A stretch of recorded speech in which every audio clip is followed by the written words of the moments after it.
The Transmogrification of Wamba's Revenge by H.L. Gold. In our last episode, Professor Todd has called for an international meeting of scientists at the pygmy compound to show the world his discovery, the tribe's secret shrinking substance, which he demonstrates on various bacteria, but deceptively using blood samples from the immune pygmies, which do not shrink during the demonstration. Needless to say, the chiefs and witch doctors are not happy about this development. Wamba's husband, the head witch doctor, sets fire to their supply of the secret moss, hoping to destroy it, and then enlists Wamba to find the professor's samples and destroy them as well. Her efforts are complicated when Lundeen and Mrs. Todd escape, taking some of the moss to the British camp, and complicated still further when one of the British scientists absconds with some of that sample and in turn gives it to the Russians. She manages to destroy Professor Todd's sample. She then sets fire to the British and Russian tents, only to find out that a scientist from each camp still managed to save their sample of moss. Will Wamba manage to recover and destroy the moss and keep her secret act of revenge safe from the chiefs and witch doctors? Will the British and the Soviets turn the moss into a weapon? What consequences of Wamba's decisions lie in store for the world? Find out in episode 4 of H.L. Gold's The Transmogrification of Wamba's Revenge. When he was gone the next morning, I took the revolver from his footlocker and put it in my pocket, then went asking for the English and Russian scientists. I was told that Dr. Perry and Professor Kropotkin were with Todd, whom they had asked to radio for a bush plane. I ran to the lab. Todd and the two men were in the jeep about to leave. "Stop! I have to come along." They waited for me. When I was aboard, Todd stepped on the gas. I looked at their luggage. Each had an overnight bag, donated no doubt by luckier fellow countrymen, and each overnight bag carried the moss, I was sure. Terribly sorry about the fire. Lost everything, eh? Down to the last button. Ooh. But why only our two huts? I can't possibly imagine. I sat back, trying to work out my strategy. I could shoot Todd, and perhaps one of the others, not both, before being overpowered. The jeep would smash into something and spill the moss all over the place. No good. I had to get aboard the bush plane somehow and wait for my chance. The plane was waiting on the airfield when I got there. Pulling up alongside it, Professor Todd shook hands with both men, put his hand in his pocket, brought it out, and shook my hand. When he let go, I felt something wadded up in my palm. I didn't have time to look as he all but pushed us into the plane. Have a good trip. As for you, Princess Wamba, come back when you're ready. The pilot closed the door and came through for the fares. I opened my hand and found in it a ball of green papers. When I smoothed them out, the pilot goggled. "Golly, Princess, I can't change that." Professor Todd had slipped me 4 $1,000 bills. I smiled nervously and promised to have one changed when we landed so I could pay him. "Never mind. Royalty rides free on my plane." "Thank you." He disappeared up front, closing the door behind him. I sat in back of the two men until we took off and leveled out. Then I got up and menaced them with a revolver. "All right, hand over the moss and no funny business, or you'll get plugged." Dr. Perry studied me and the gun. What bad movie is this from? Come on, the moss, hand it over." You really seem determined. But why both of us? Do you know something I don't know? Yes, somebody in your party is a traitor, gave some of the moss to the Russians. Now, let's have it, or else. He turned to Professor Kropotkin. Is that true? Of course. I trust you do not expect me to reveal his name. Not at all, not at all. No more than we would turn over our list to you. I was getting exasperated with this dialogue, which shut out me and my revolver. I waved it and threatened to shoot if they didn't come across. Dr. Perry stood up and moved toward me. My dear girl, this is preposterous. Now, if you'll just give me the gun, we'll all forget the whole unpleasant incident. No, you don't, I cried, panicking. I ran to the door of the cockpit, grasped it, and pulled.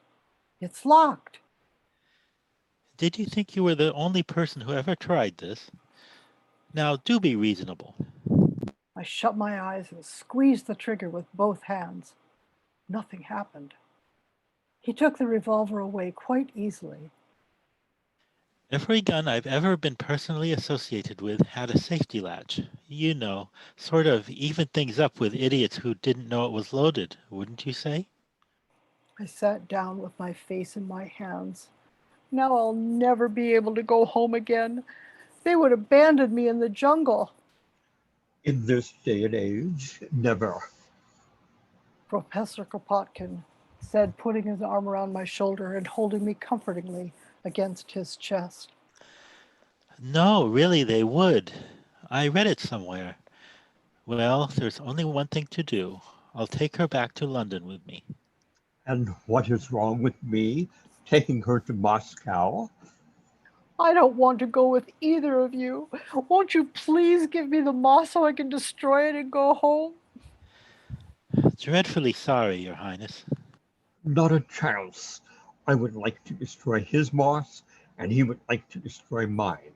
But we are rational human beings with no love for violence. So come with me. No, me. I looked at them through a blur of tears. And I guess I'll go with you, Dr. Perry. At least I know the language. I'll come to Moscow, Professor Kropotkin, after I finally destroy Dr. Perry's specimen. Fine. I promise you full-scale red carpet welcome. From primitive Africa to people's democracy.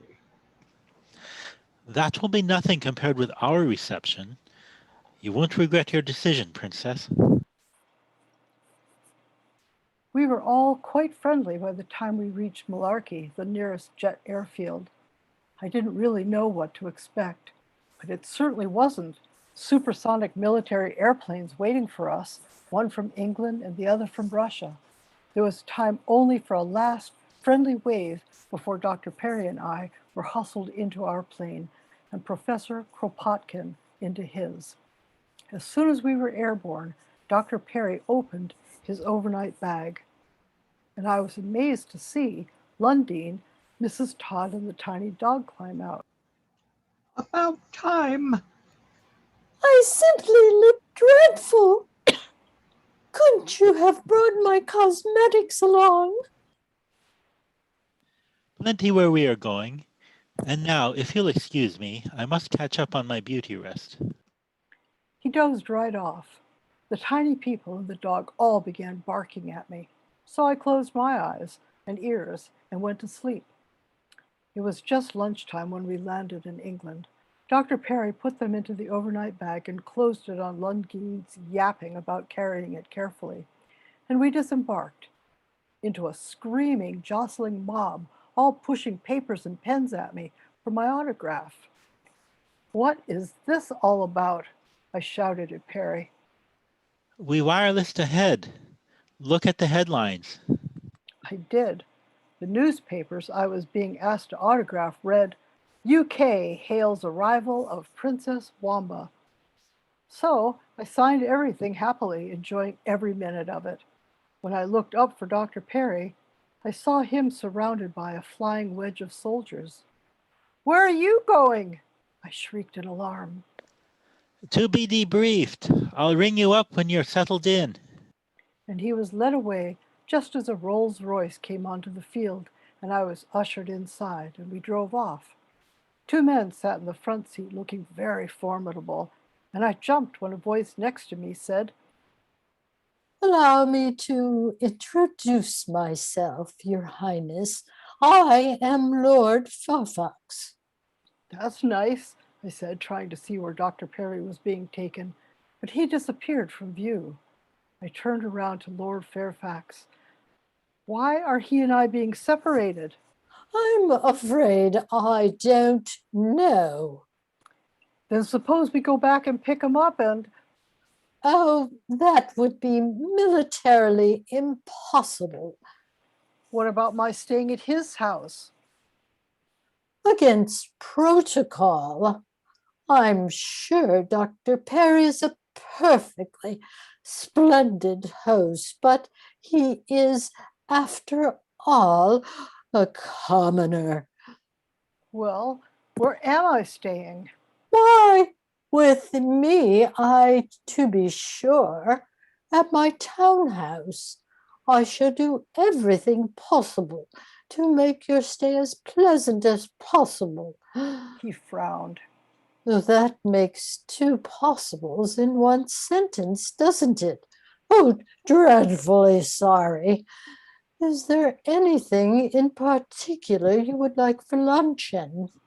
Yes, aardvark steak. I shall comb all London for one. And then I want to go straight to Dr. Perry's house, commoner or no commoner. Yes, Your Highness. Lord Fairfax retreated to his corner of the seat. Chapter 6. Unless you've been given the royal treatment, you can't imagine how busy it keeps you. I met Lord Fairfax's wife and servants, dozens of them, was assigned to the east wing of the manor, then lunched on aardvark steak, courtesy of the zoo, and world-famous designers took my measurements for the most astonishing wardrobe, which I was most grateful for when it was delivered. London is awfully chilly that time of year, and I had only the clothes I wore when leaving home. Then, when I was presentable, there were dinners, high teas, elevenses, a ball in my honor, and I was presented to King Charles and the entire court, which I had to be prepared for days in advance.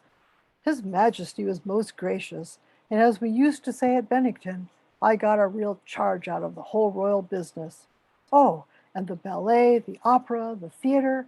I fell into bed every night so exhausted but overstimulated that I said, "Who?"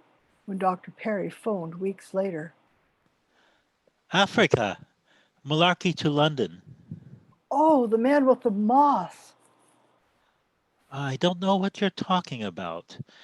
I called to invite you to dinner. I checked my date book.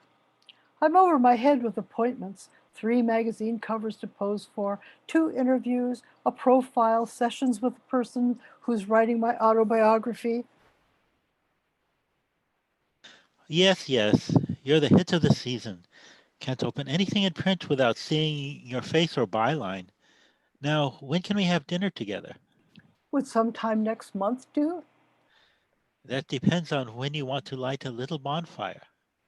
Oh, that's different. I'll cancel everything. Just tell me the time and place. My home, tomorrow night, alone. He gave me the address and hung up. Next night, Lord Fairfield's chauffeur handed me out of the silver Rolls-Royce right on the dot. I told him to wait. I didn't expect a long visit, just dinner and burning the moss and home by 10. Dr. Perry himself opened the door so promptly that I thought he'd been waiting for my ring. He sort of reeled back as I entered. Princess, I'd never have known you. You're dazzling. He stroked my sable coat a moment before hanging it up. Then he led me to his little bar, and we had a little drinky, and then to dinner, which he told me he had cooked himself, and which he served himself. Are your chef and butler off for the evening? Chef and butler? I don't even have a wife or mistress. I shuddered inwardly as I remembered my insistence on staying at his house, Imagine all these weeks without servants, and a bachelor's flat at that. But I kept up my end of the conversation, which was mostly about my adventures in London, until I could decently mention the moss. He finished his wine, a very ordinary vin ordinaire, and took me to his little laboratory at the rear of the house. There, He picked up a little chafing dish kind of thing and handed it to me. it is yours to do with as you wish. It seems like such a little bit of moss. I give you my word that it's exactly the same amount we started with. I laughed with girlish glee as I set fire to it. Well, that's that. Now, how about Professor Kropotkin's moss? Everything is arranged. There will be a Soviet plane to take you to Moscow at noon tomorrow. Kropotkin will be among the delegation to meet you. It's so terribly sudden. I have to call off so many appointments. How can I do it with so little notice? You'll find a way. You do want to see your husband and father, don't you? And so I spent a sleepless night, writing excuses, and a hurried morning phoning those I couldn't write to. Then I thanked the Fairfaxes, gave each servant a handsome gratuity, and was at the airport with 15 minutes to spare, complete with the fantastic wardrobe I had accumulated in London with my personal appearances and endorsements. I slept aboard the plane and nodded through the reception at Moscow until Professor Kropotkin came into view among the high dignitaries. I shook his hand and asked when I could destroy the moss. First, you must give us equal time with England. So I lived in the Kremlin, reviewing the military might, walking, riding, or being dragged through Red Square, from Lenin's tomb, of course, inspecting factories, appeared at the ballet, theater, opera, on TV, and in the newspapers and magazines. I made a great hit when I said, if I weren't a princess, there is nothing I would rather be than a commoner in London or Moscow. For the sake of brevity, let me state simply that between those two great capitals, I was worn skinny before they let me visit Kropotkin for dinner and moss burning. Then I flew back to Malarkey and home, at last. But would my husband, the head witch doctor, and my father, the super chief, welcome me as gladly as had Moscow and London? You've burned it all? Every bit Kropotkin and Perry had. They both put their arms around me. As I dabbed at my eyes, I saw Professor Todd grinning crookedly down at me. We shook hands enthusiastically. My lab's gone to pot since you left. Want to come back? I nodded, too overcome by emotion to speak. And that, I innocently thought, was that. But Todd and my two men toured the whole gigantic compound with me in the tribal jeep, where I was shown everybody talking back to phonographs that were talking to them in English and other languages, and then to the airfield where they showed me pygmies learning to fly planes. What on earth is going on? We pygmies are about to take our rightful places. The super chief said in perfectly good English. When I commented on that, You can't beat the phonograph to teach foreign languages. all of E- us? Every man, woman, and child. We are going to bring peace to the world. When? How? You'll know when before anybody else. The how will be explained in an article I'm writing for the British medical magazine Lancet. And that was all I could get out of them. I doubted if my husband and father knew how it would come about, for I plagued them with questions. But why would I know before anybody else? Thank you. And this concludes episode 4 of the Transmogrification of Wamba's Revenge by H.L. Gold.